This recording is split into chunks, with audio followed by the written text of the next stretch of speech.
मराठीचा विषय म्हणजे फक्त निव्वळ राजकारणाचे जेव्हा निवडणुका लागतात तेव्हाच मर्यादित असतात। आणि आता त्यांनी आणखी इंटरेस्टिंग गोष्ट जोडलेली आहे, म्हणजे आम्ही मोमेडन समाजाचे मतदान कसे जोडणार। आता गंमतीची गोष्ट ही आहे, उद्धव ठाकरेजी आणि राज ठाकरेजींचं तर स्पष्ट भाषण होतं की मशिदीवरच्या समोर लागलेले जे भोंगे आहेत ते काढा, नाही तर समोर दुप्पट व्हॉल्यूमला आम्ही हनुमान चालीसा पडू। आज त्याच राज ठाकरेजी मोमेडन समाजाच्याकडे मतदान मागतात।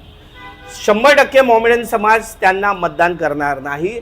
त्यांना हे दोटप्पीपण उद्धव ठाकरेजींचं आणि राज ठाकरेजींचं हे माहीत आहे, म्हणून मोमेडन समाज बली पडणार नाही। कारण हेच काँग्रेसने आयुष्यभर केलेलं।